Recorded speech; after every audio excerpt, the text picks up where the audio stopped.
From the minute I picked Will up at the airport, I know it is a mistake. We have been separated for almost 5 months, and the separation is too raw. To be sitting side by side in a car, facing the same way, heading toward the same place, is just wrong. We should be in separate vehicles, moving in opposite directions, recognizing each other's cars, but pretending we don't.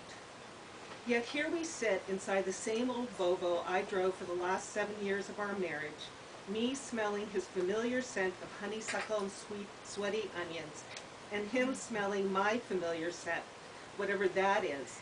The tips of the tiny hair follicles that cover my skin alert to his every movement, each inhaled breath, small twitch of an index finger, wrinkle of a brow. We are silent, which makes it so much worse. There is apparently nothing left to communicate. I am 47. I could, if I do not remarry, spend many, many years alone. Not a possibility that I particularly relish. But at this particular moment, driving with Will to my dead stepmother's condominium, Will, who throws a couple chiclets into his mouth but does not offer any to me, Will, who turned his head when I leaned over to kiss him hello, so my lips landed on a scratchy patch of cheek, Will, who I suspect did not fly back to California from Tennessee solely to help me empty Frankie's apartment. That stark vision of a barren future seems like something I could actually look forward to. The name of the condo complex is Crest Falls, and it is pretty much what you would think. At some point, probably in the 1970s, it might have seemed like a kind of cool place, all woodsy with narrow windows and decks and sleeping lofts. But 40 years later, Crest Falls' charms have faded, along with its rough-hewn siding, which has been exposed to too much sun and merciless amounts of rain. Good old Frankie, Will muses, as we drive slowly through the complex, scanning the numbers, looking for my stepmother's unit. Neither Will nor I particularly cared for the woman, and we were not alone. My sister and brother also disliked Frankie, but the difference was they never let on. To Frankie's face, they, the apple polishers, were always the pictures of sweetness. It was just me and Will, the crazy-ass artistic types, I am a dancer and Will a musician, that did not, or probably more accurately could not, hide our contempt. Which on one level felt pretty good, because who wants to kiss up to people who are not worthy of even your feigned respect and affection? But in the end was not so great for my relationship with my father, a person who, despite his miserable taste in women, I love deeply. We pull into the empty parking space in front of Unit 3C, and I notice that a large collection of ceramic figures is arranged around the welcome mat, reminding me of Frankie's odd penchant for corny bric-a-brac. I stare at the door and easily picture my stepmother coming out, a short woman with stooped posture, a head of thick white hair, and wire-rimmed glasses, peering at me and Will, her unannounced guest, with an expression one usually associates with pain. What would you do if Frankie suddenly appeared, I ask Will. Give her the finger, he says, and then yawns, reminding me that he has just gotten here on a red-eye, but didn't start to complain from the minute he got off the plane about how fucking wasted he was, like he used to do when he would fly home from some far-flung gig for a short I better try and save my marriage visit. No, you wouldn't. You'd want to, but you'd probably just wave hello, I say, both comforted and irked by how well I know Will. I look again at the closed door of the condo and suddenly feel a wave of emotion I wasn't even aware was there.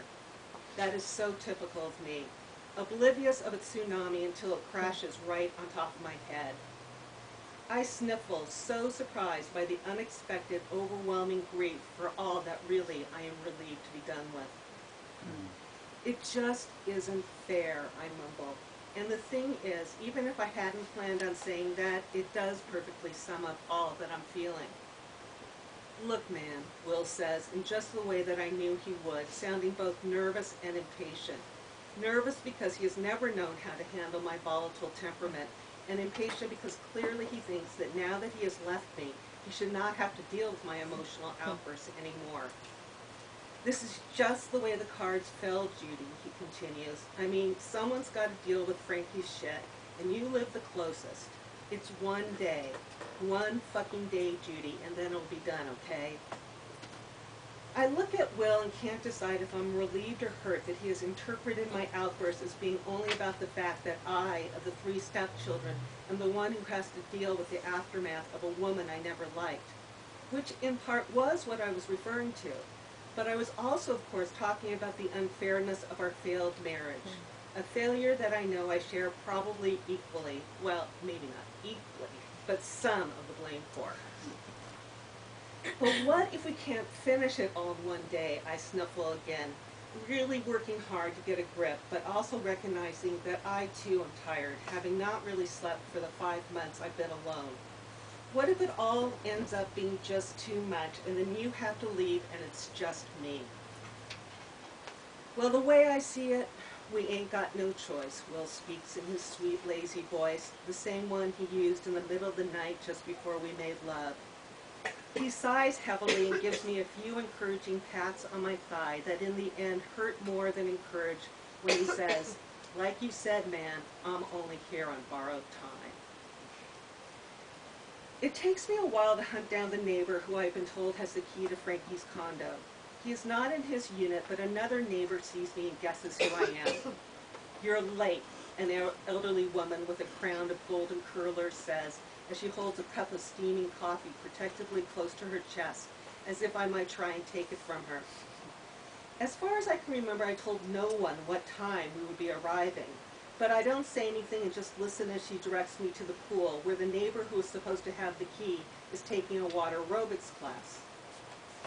About 20 senior citizens are treading water in the deep end, their white-haired and bald heads bob just above the surface like floating balloons.